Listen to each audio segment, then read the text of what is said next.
Okay. Good morning, good afternoon, everyone. Welcome to our agent training webinar today. This is all about the genuine student test. Could I ask that all of you please put yourselves on mute at this stage, and we'll get started as soon as everyone's on mute.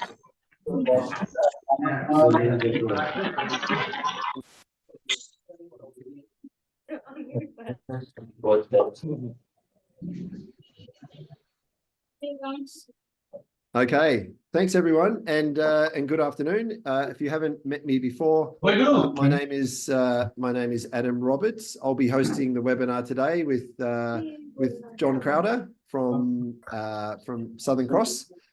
Please, could you put yourselves on mute if you haven't already? That would be very helpful. There'll be a chance to answer questions at the end. But please keep yourselves on mute in the meantime, and we'll kick off with the webinar. So first of all, just a couple of reminders for everyone. If you have questions, please type them into the chat box of the webinar. Please make sure you keep yourselves on mute during the webinar today. And just a final reminder for you before we hand over to John. These are the new email contacts. The previous EduCo staff. Deposit amount is not affected by any scholarship. First, then we'll. രണ്ടാമത്തെ സെമസ്റ്ററിൽ കിട്ടും.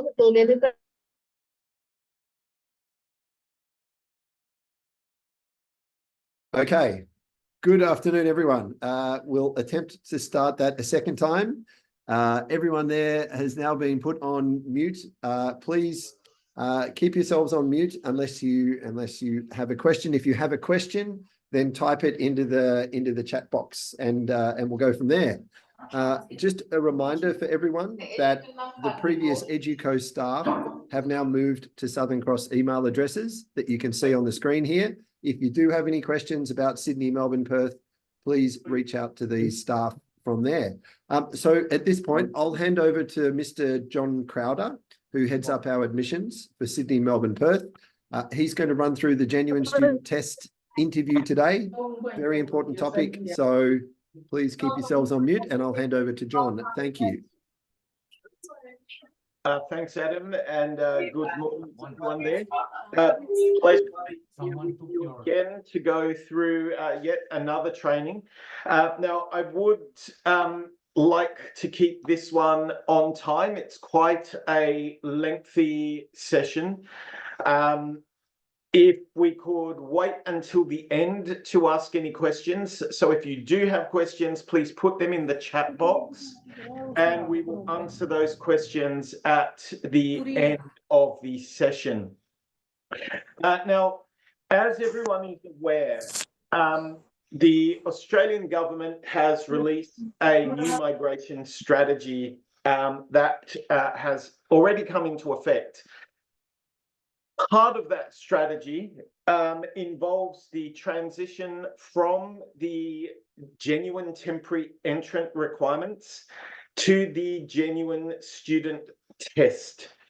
And although we do not yet have a new ministerial direction, which gives us clear instruction on what the requirements of the new genuine student test are, we have received quite a bit of feedback directly from immigration on our visa applications, and have enough information to have a good understanding of what immigration requires and what we need to be doing to ensure that we get positive visa outcomes for our students.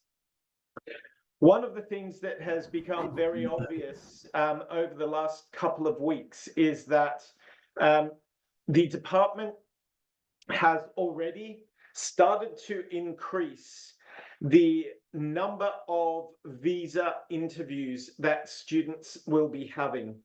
As some of you may be aware, these visa interviews or genuine student test interviews will play a very important role in the a student's ability to meet the genuine student test criteria. It is expected that the majority of students applying for a student visa will be interviewed by the department visa officers. We have already seen cases where students have been interviewed, and where they have done well in that interview, they have been granted a visa. Unfortunately, we have also seen cases where students were completely unprepared for their visa interview, and therefore their visa was refused. So it is absolutely essential that we prepare our students for a visa interview, and that that we ensure that through our processes, we are doing the best we can to also prepare students for a possible visa interview. Those of you who have been working with us for some time will be familiar with the previous GTE interview that we conducted. Last week, we have implemented a new genuine student test interview template that all applicants to the Southern Cross University, Sydney, Melbourne and Perth campuses will be required to meet. The interviews were put on hold this week, and we will be commencing the interviews as of next week. So I'm about to share my screen with you, and we'll go through the interview template to give you an idea of the type of questions that we will be asking and how these relate to what immigration is looking for. Before I do that, I'm going to share a comment with you from a recent visa refusal so that you are able to clearly see the reason that immigration is rejecting visas where a student has not met the interview requirements. So I will just share my screen with you so you can see that comment. Just one moment. And I will take a little bit of time to explain this and go through it with you. So as you can see here, this is a direct comment from immigration on a refused visa where the student failed to meet the interview requirements. What this tells us is that the visa interview is absolutely essential, and the student must be prepared and able to answer any question that the visa officer asks them. I will go through this here. During the interview with the applicant, they demonstrated a lack of awareness on the applicant's part regarding their educational direction, their future career, and the impact study in Australia would have on their career and remuneration prospects in their home country. As a result of this interview, I have serious concerns regarding the applicant's intention to stay in Australia temporarily. Now, the genuine temporary entrant requirements are still in place. They have not yet been replaced by the genuine student test. That will not happen until the new ministerial direction is released. So we can see here that the visa officer is saying, I have concerns about the applicants' intention to stay in Australia temporarily. That is still a focus. However, all of this information up here directly applies to the new genuine student test. Educational direction, future career, and the impact of study in Australia. So these are the things that immigration expects the student to be able to speak about coherently, fluently, and logically in their visa applications. So I will stop sharing that now, and I'm going to share the interview template with you so you can see what we are looking at. So I'll just enlarge that.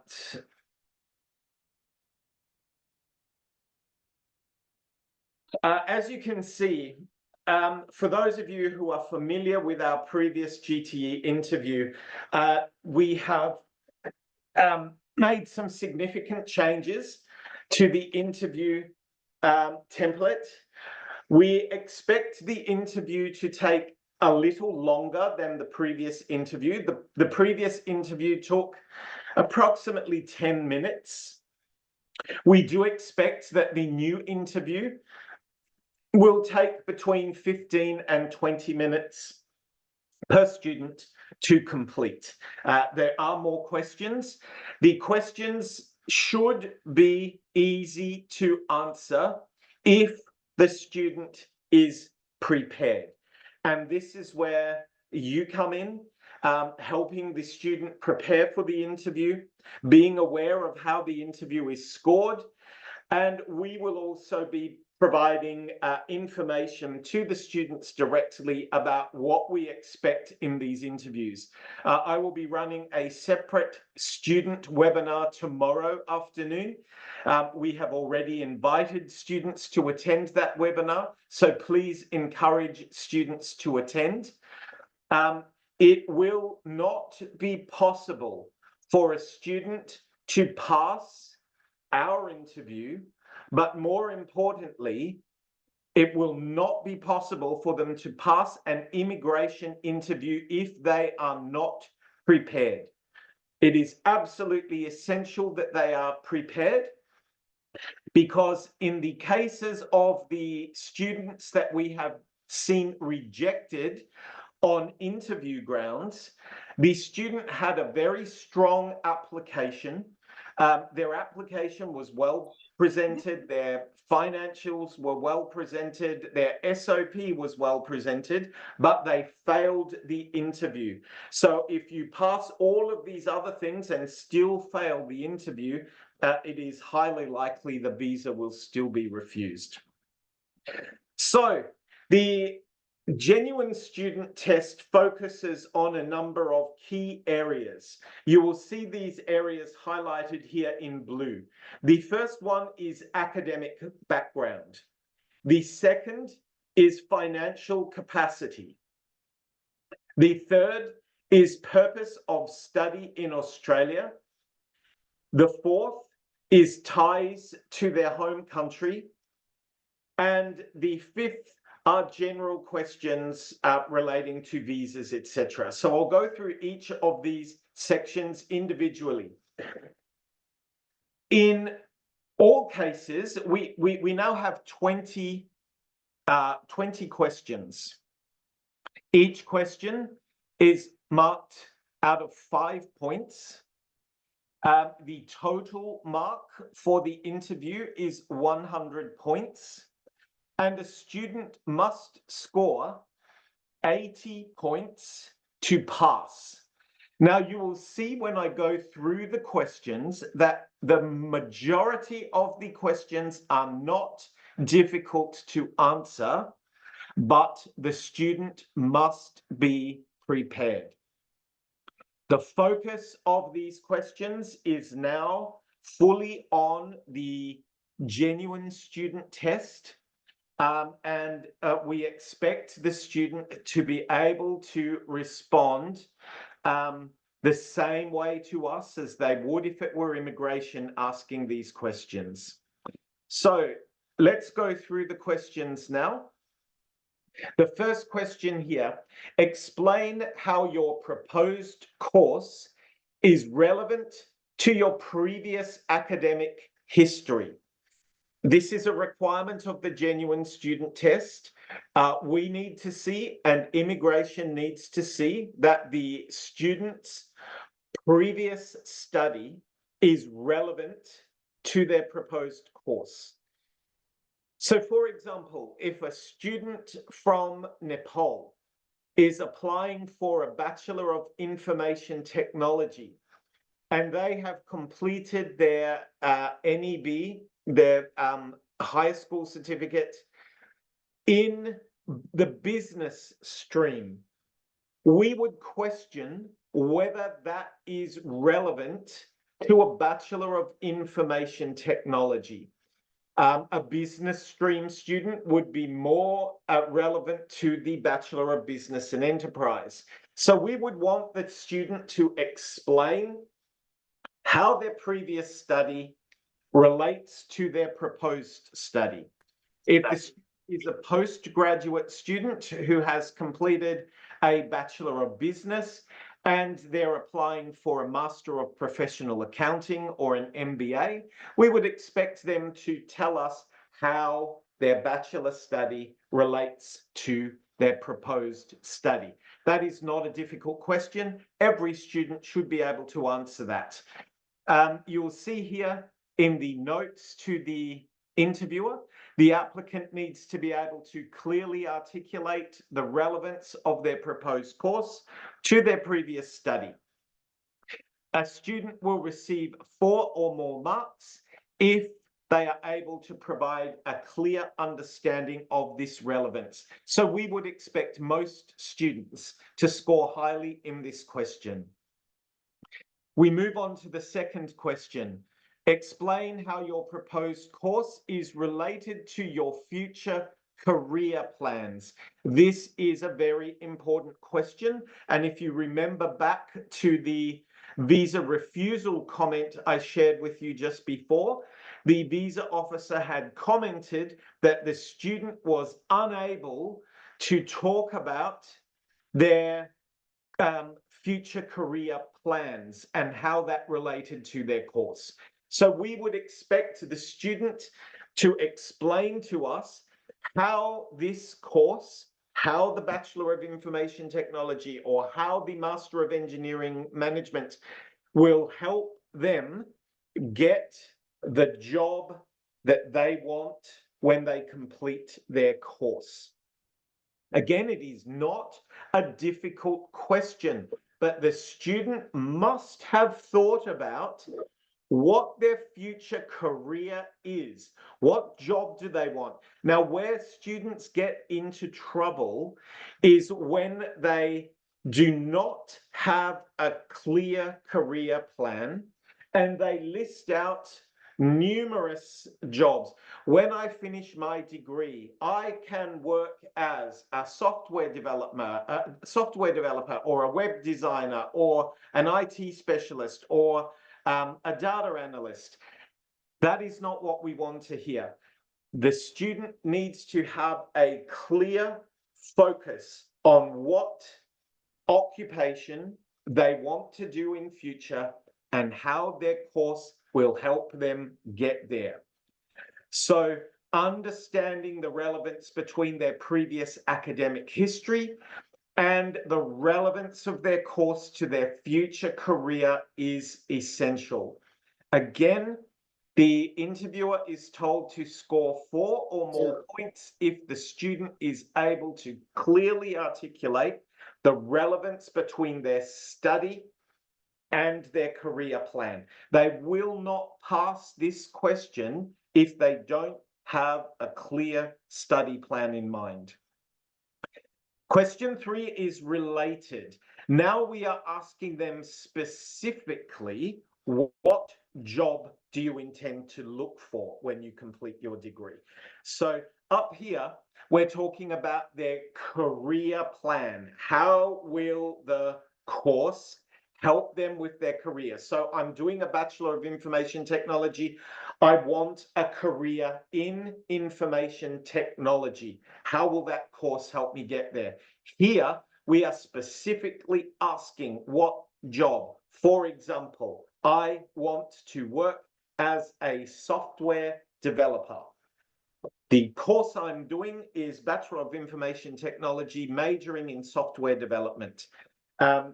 That's all they need to tell us here, a specific job. If they can tell us the specific job, they will score highly in this one.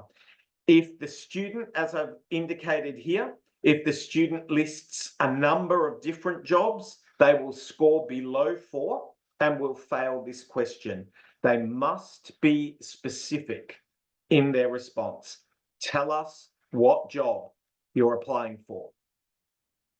Question number 4, is your intended future occupation in demand in your home country? So if you have said, I intend to work as a software developer, you need to be able to demonstrate to us in the answer that software developers are in demand in your home country. The reason we ask this is that the new migration strategy clearly states that the majority of students will go home after they complete their degree. Applying for permanent residence is not going to be as easy as it has been in the past. Some courses will have streamlined PR eligibility, other courses will not. So a student needs to choose their course and be able to demonstrate that that course is in demand in their home country and that they will get a benefit from this course when they return from their home country. We would also expect them to provide some evidence in their response. So if they're telling us, yes, this job is in demand in our home country, we will ask them, how do you know that? What evidence do you have of that? So we would expect them to tell us where they have got that information from. Again, if they can explain that to us, they will get strong marks in that question and should pass. Question 5, this question is not a new question. This was part of our previous GTE interview template. What is your expected salary when you commence working after you complete your degree? Now, we know that some students may stay in Australia on a 485 visa. There's no change to a student's ability to apply for that, except that the age limit has been decreased. So in order to apply for a post-study work visa, the student must be aged under 35. But if they meet that criteria, they can still apply for a post-study work visa. But we expect them to tell us of their expected salary in their home country, not in Australia. We are assuming that the student will return, and therefore we want to know how much they expect to earn in their home country. The applicant needs to provide a clear and realistic expectation about their future salary. The key word here is realistic. If the student tells us their expected salary is much higher than what we know the average is in their country, they will not score well. Generally speaking, most students do well in this question. Question 6 is also not a new question. However, we find generally that most students do not do well in this question, and this is now a very important question that they may be asked by immigration. Why have you chosen Southern Cross University? Now, we expect that the student tell us at least 3 reasons why they've chosen Southern Cross. And those reasons need to show that the student has done some research. For example, if a student says, I have chosen Southern Cross University Perth campus because of the wonderful facilities that we have at that campus. They have a huge library and sports playing fields. They would fail that question because the Perth campus does not have these facilities. Those facilities may be available at the main campus in Lismore or up at the Gold Coast, but the Perth campus does not have sports playing fields. So we need to know that the student understands the campus they are going to, and they have a very clear idea of why they have chosen Southern Cross University. If they can't explain that to immigration, it will be assumed that they are not genuine, because a genuine student will clearly know why they have chosen this university. Question 7. Have you considered any other universities? If yes, which ones have you considered, and why did you not choose those universities? If not, why not? Now, again, very important question, and we have been, we are aware that immigration will ask questions like, what other universities have you researched? And if the student wasn't able to tell them, very often the student may be refused a visa because immigration will consider that they're not necessarily genuine if they have not done genuine research into their university options.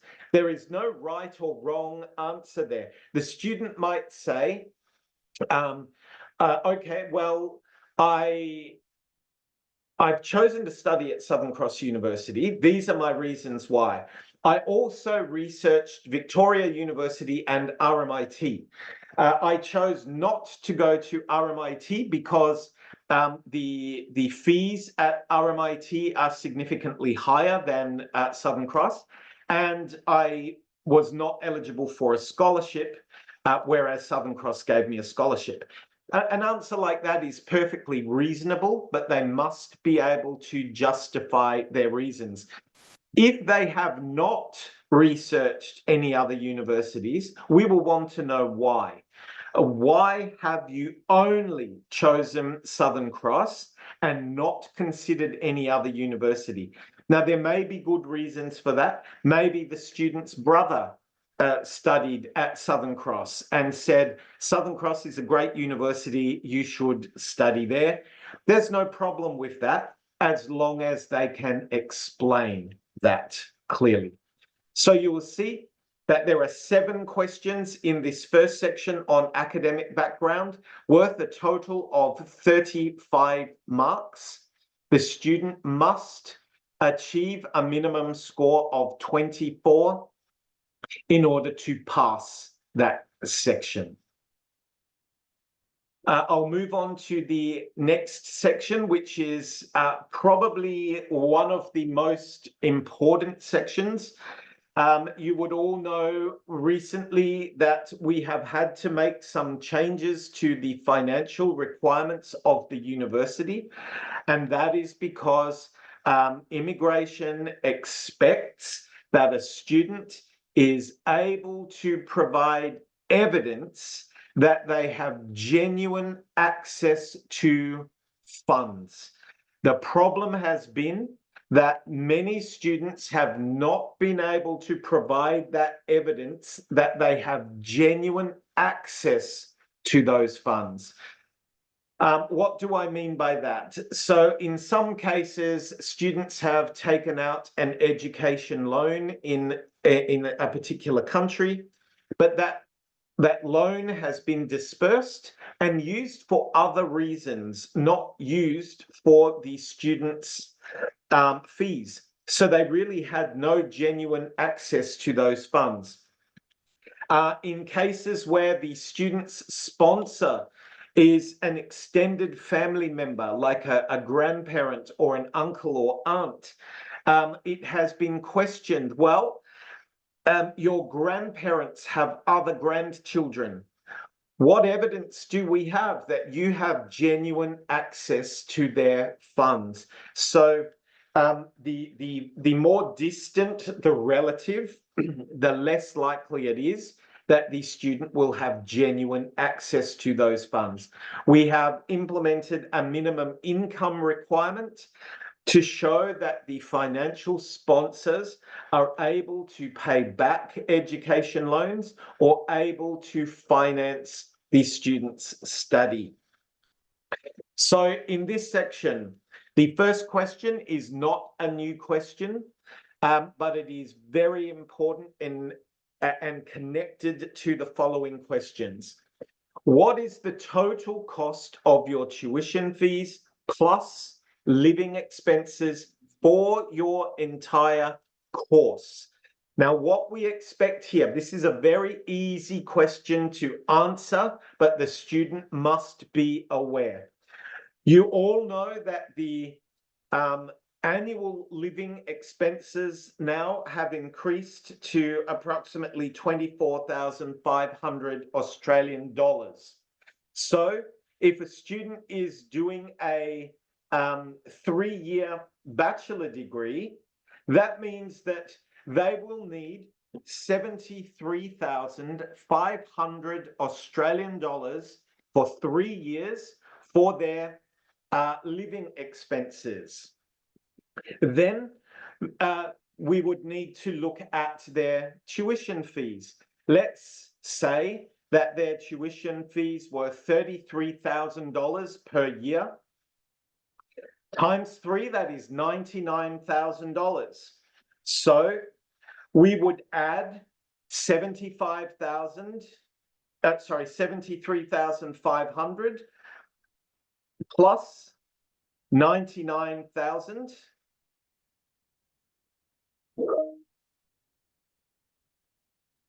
Which equals 172,500 Australian dollars. That is what we would expect to hear as the answer for this question. My total tuition fees and living expenses for 3 years is 172,500 Australian dollars. That's all we need. If it was a postgraduate course, it would be less. But what we're looking for is the total tuition fee plus the total living expenses for the duration of their course. This question, they either get right or wrong. If it is right, they will get 5 marks. If it is wrong, they get 0. They should know clearly the tuition fee cost and the living expenses. It is clearly indicate the tuition fees are clearly indicated on their offer letter. And the living expenses they need to be aware of. The next question, how long do you think it will take to earn this total amount of money back when you return home and commence working? So this question is about their return on investment. Again, if it's an undergraduate student, what we are asking is, you're spending $172,500 Australian. When you return home, how long will it take you to earn that money back? Now, if a student demonstrates a clear and realistic expectation of that return on investment, they will get 5 marks. If their expectation is unrealistic, they will not pass the question. Some students tell us, I can easily earn this money back in 2 or 3 years. Now, my view is that that is impossible. Even earning an Australian salary here in Australia, a student would not earn back $172,500 in 2 years as a new graduate.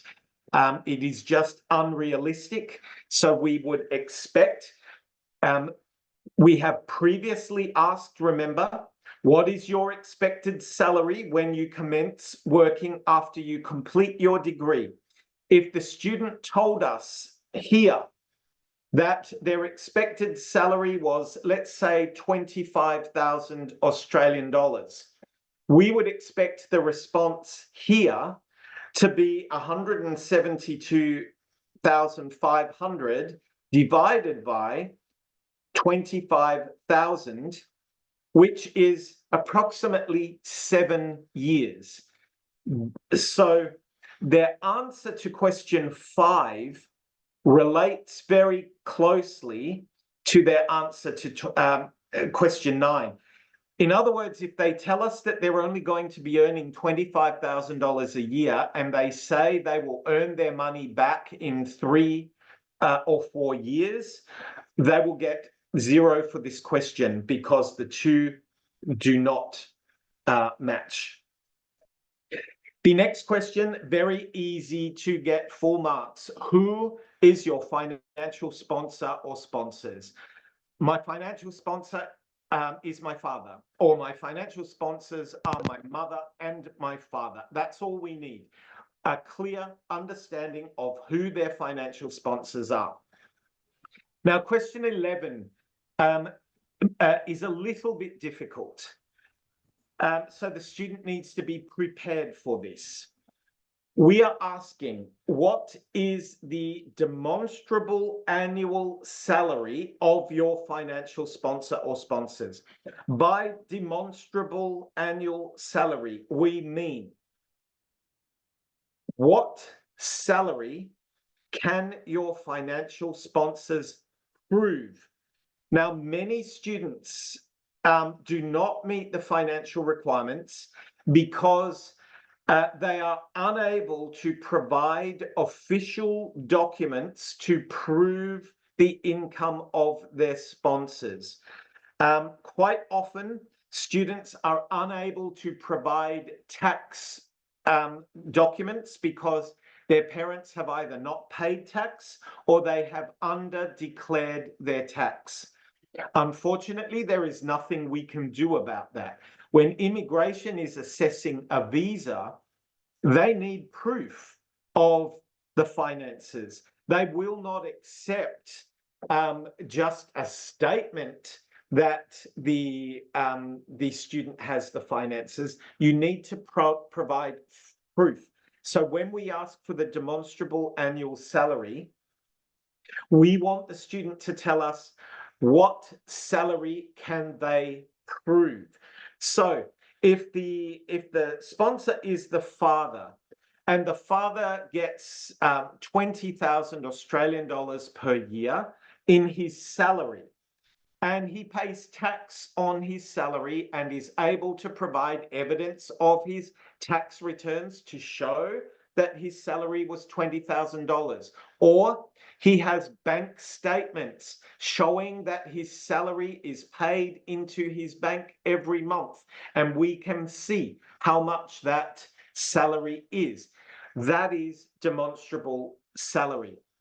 But if he has another $5,000 coming from agricultural income, where he has paid no tax, the income is all in cash, and there is no evidence of that income, then we are unable to accept that income because it is not demonstrable. You cannot prove that income. So the answer here in that case, $20,000 from salary, $5,000 from agriculture, which can't be proved, the demonstrable salary will be the $20,000.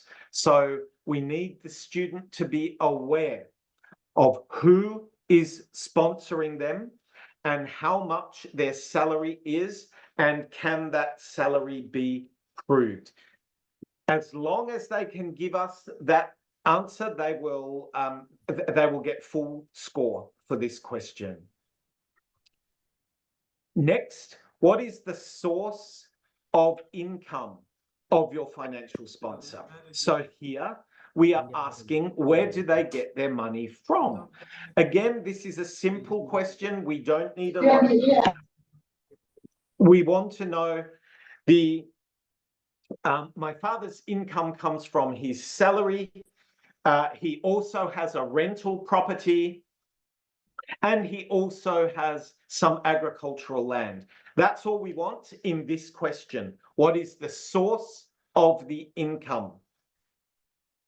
The next question, we ask them to go into detail. In this question, the applicant will be asked to expand upon the previous question. So in this response, we're looking for a breakdown of finances. So, for example, $20,000 will come from my father's salary. $7,000 will come from his rental property. $3,000 will come from his agricultural land. So we want to see that income broken down. So again, those three questions. What is the demonstrable salary? So how much salary can be proven? Next, what is the source of income? It doesn't matter what the source is, just tell us. Salary, agriculture, rental, that's fine.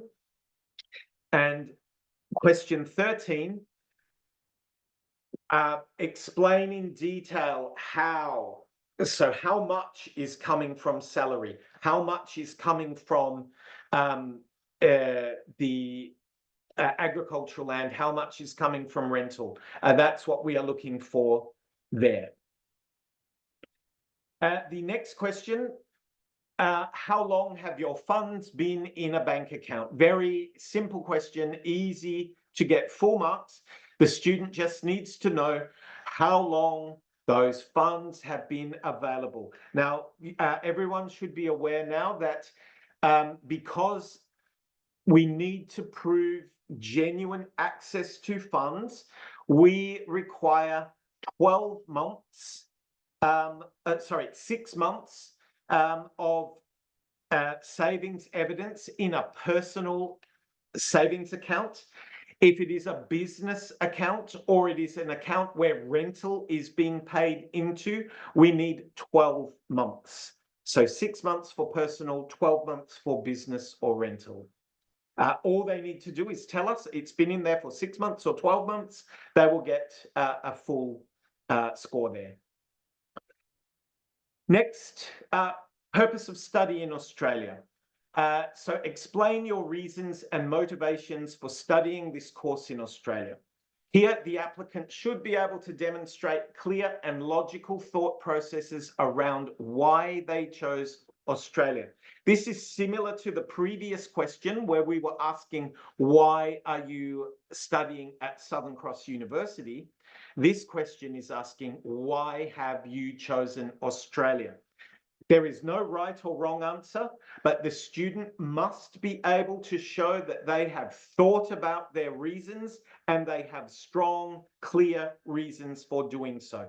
It may be about they feel Australia is a safer country, or it might be that education and living expenses here are cheaper. It might be because Australia is a multicultural society and they can get a lot of benefit from that. Whatever it might be, we want them to talk about and explain. Excuse me. Question 16. Again, similar to the previous question on universities, we're asking, have you considered any other country?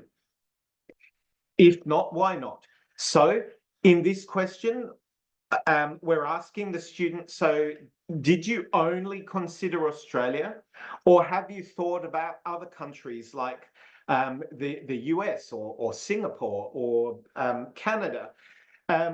And if not, why not? Again, there's no right or wrong answer here. We just want to know why the student chose Australia and why they didn't choose another country. If they said, yes, I considered Australia and I considered the UK, I decided not to go to the UK because the cost of living in the UK is more expensive than Australia. And the weather is a lot colder and I don't like that. That's a perfectly reasonable answer as long as they can explain that. Having said that, please, we do not expect every student to come back and say the UK is too cold and too expensive. The whole idea here is that the student is giving their reasons. Immigration is very good at being able to determine whether a student is giving genuine answers or not. If they have been told to say something, that will come across very quickly and the student is likely to fail. Question 17 is a very important question. You will see this is the only question that is marked out of 10 points. So it is obviously expected that the student will be able to speak a little bit more about this. You will see again in the visa refusal comment I shared with you earlier, the visa officer commented that the student was unable to talk about the benefit of an Australian degree in their home country.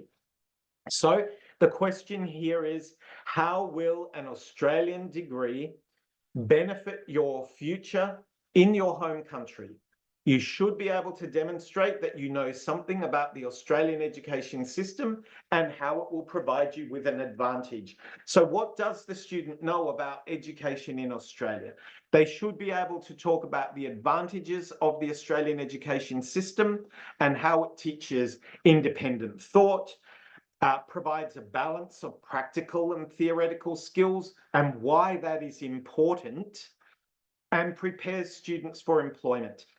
The important thing here is that they do not just list reasons. They tell us why those reasons are important. That is also important for immigration because every student says, the Australian education system focuses on practical experience, but the education system in my country is all about theoretical skills. Well, my response to that is, so what? Why does that matter? How is that important to you? And that is similar to what immigration would be expecting, I'd imagine, as well, when they are looking at responses. Why does the student want to study in Australia? How will an Australian education benefit their future? And try to think of as many reasons as possible for that benefit. And tell why that benefit is important to their future. This is the most important thing. For every question, do not just list answers. Tell us why that is important. The next section is ties to the home country. The focus on this is greatly diminished. So you will see there's only one question here now. Tell us about your home countries. What strong links do you have to your home country, including family, economic, and social ties? We no longer require the student to explain in detail why they have strong incentives to go home. But we do expect that they're able to tell us about their ties to their home country and why those ties are strong ties. We do expect them to talk about more than just their family. We want to know about their economic incentives for returning home. How will they get a good job and good salary and these sorts of things when they return home? The last section are general questions. Question 19, have you ever had a visa refusal to Australia or any other country? The interviewer is given instructions here. If the student has no previous visa refusal, or if they have had a visa refusal and are able to explain the reasons for the visa refusal and how those reasons no longer exist, they will get full marks. So we're not concerned that the student has a previous visa refusal. We are concerned that they tell us about it, that they demonstrate they understand why their visa was refused, and that they show us that the reason it was refused no longer exists. If the student had a previous visa refusal and is unable to tell us why it was refused or that the reasons no longer exist, they would not score anything in this section. Obviously, if they've never had a previous visa refusal, they would score full marks. The last question, there are no marks given for this question, but it is important that the student tells us clearly, do you have any immediate family or relatives in Australia? If so, how are they related to you and what is their immigration status? So if the student has an aunt or uncle living here, that is fine. We just want to know that. And they would tell us, yes, I have an uncle living in Australia. He's an Australian permanent resident, or he's a citizen of Australia, or my cousin lives in Australia. She's on a student visa. That's all we need to know. There are no points for that, but it is important for us to have an understanding of the student's family situation in Australia. So that is the new genuine student test interview. As I said, the questions are not difficult. As long as the student is prepared, they will be able to answer these questions. We have sent, we've posted a blog post on our student social media that has given them all of these questions so they know what questions will be asked. We do expect them to do research and to answer the questions in detail. So thank you for your time. That is a lot to go through. I do understand. There's a lot of information there. However, the session is recorded, so you'll have access to that. And I'm more than happy to take any questions by email. If anyone has any, I will put my email address in the chat box. To answer specific questions if anyone has any. But for now, I will pass back to Adam. Thank you again for your time. All right. Thank you, John C., for all that information. Very, very useful. So just to summarize, so Australian immigration is moving from the genuine temporary entrant test to the genuine student test. They officially haven't released the guidelines on that, but from everything we can see in the market, they're already assessing students under this new criteria. So what we've done is we've updated the interview that Southern Cross, Melbourne, Sydney, Perth will run in order to check the same things that immigration is checking. So we know what they're checking because we have direct feedback from immigration, and we can also see it in the visa decisions coming through. So immigration are interviewing more students. We are already seeing some students getting refusals because they're not prepared for the interview. So the best thing all of our agent partners can do is help their students prepare, firstly, for the Southern Cross interview. So secondly, they're prepared for the immigration interview. John, you've shared the questions with everyone there. We will be able to share this recording later on. John, there's a lot of people asking if we're able to email out that interview question list. Is that possible, or will they just be able to access it through the recording after the session today?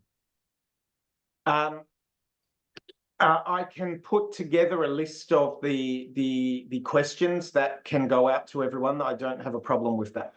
Okay, sure. So we'll send out a cut down version that summarizes the questions there. Just reading through some of the other questions there, John. So some of the people on the call might not be familiar how the interview fits into the Southern Cross admissions process. Could you just explain to everyone that after they've lodged an application, what's the process for the Southern Cross students from there in terms of the new interview and submitting documents? How does that process work? Sure. So there's no change in the process. There appears to be some confusion in the market that the new genuine student test means that we don't have to request documents or anything anymore. That is not the case. So what happens? You lodge your application. We will assess the application on academic and English grounds. If the student meets the academic and English requirements for entry, we will issue the provisional offer. The provisional offer will give the student information about their fees and all of that sort of thing. And then the admissions team will send an invite to the student to attend an interview session. Now, normally we will give 3 days notice of an interview, minimum 3 days notice. So the student has time to prepare. They are expected to attend the interview at the time it is scheduled, unless there are some very strong reasons, medical reasons or whatever, that they can't. If the student passes the interview, they will progress to the next stage, and that is where we will ask for the SOP and financial documents. Once we've got all the financial documents and SOP and all of those things, we will finalize the GTE, and we will let you know that the student has passed the GTE. They can now accept their offer and pay their tuition fee. If the student does not pass their GTE interview, there are two things that might happen. If these, as I said earlier, the student requires a minimum 80% to pass. If their score is between 70 and 80%, we will give them a second interview opportunity. So we will contact them, let them know you have failed the interview. However, you've got a second chance. Most students who have a second chance do a lot better the second time. However, if the score was below 70, the student will fail outright. They do not meet the requirements for a second interview. And they will fail the GTE. So at that point, the application will cease. We will notify you that the student has failed, and we are unable to progress the application any further. So it is really important that the student is prepared for the interview. Getting a score of 70 and above is a good score. It shows us that the student has done some preparation, but they're not quite there yet. So we give them a second chance. If it is less than 70%, it tells us that the student hasn't put any effort at all into preparing and they have failed. Gotcha. Thanks, John. So the process, the application comes in, a provisional offer goes out, and an invitation to the GST interview with Southern Cross with 3 days notice. So John, at that stage, when the invitation and the provisional offer letter has gone out, what is the best way for an agent to help their student prepare for the interview? What should they be looking at? So I would be going through those interview questions with them. I know some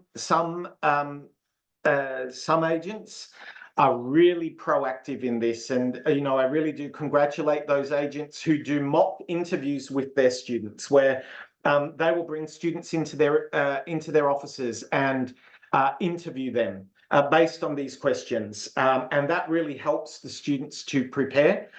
As I said earlier, the important thing, the reason we have got to the stage where we are now, and the reason that GTE is being phased out and the GST is coming in, is that there has been too much copy and paste, SOPs written that do not make any sense, that do not prove that the student is genuine, that are not written by the student, that have not really addressed the concerns of the visa application.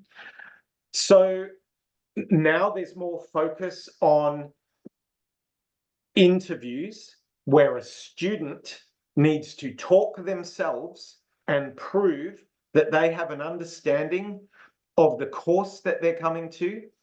They have an understanding of why Australia will be beneficial to them, and they have a very strong understanding of their financial obligations and demonstrate genuine access to those funds.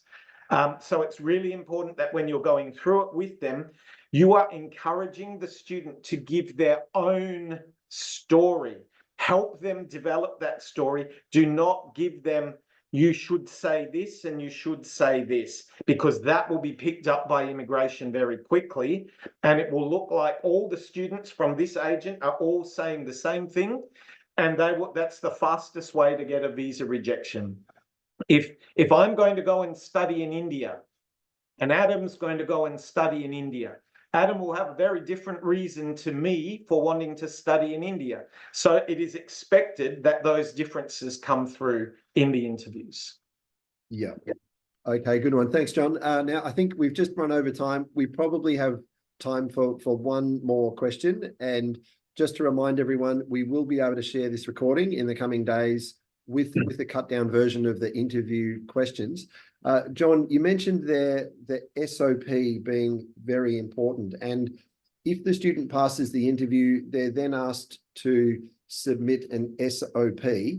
The SOP that they send through to the Southern Cross admissions team, is that the same SOP they should be submitting with the visa application, or can they use a longer one or a different version when they're applying for the visa further on? Yeah, so we have had specific feedback from immigration on this point.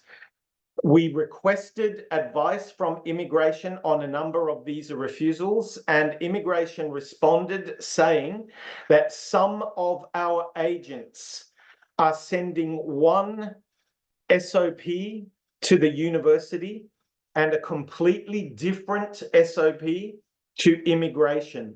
That is not a good thing to do. The SOP that you send us, the information that you provide us should be exactly the same as the information that you provide immigration. We are doing all of the screening. The decisions that we make are based on the information that you provide us. So if you provide us with one set of information and then something different to immigration, it is possible that there will be a visa refusal because we've not got the same information. So we now ask that all agents share visa applications with us in IMI account. When we receive those visa applications, we will go into the visa and have a look at the application. One of the things we do is have a look at the GTE statement to see that that is the same statement you provided us. Now, just today, I found one visa application where the agent had not written the GTE statement in the field that in the application form itself. They had just put a comment there saying, refer to attachment. Do not do that.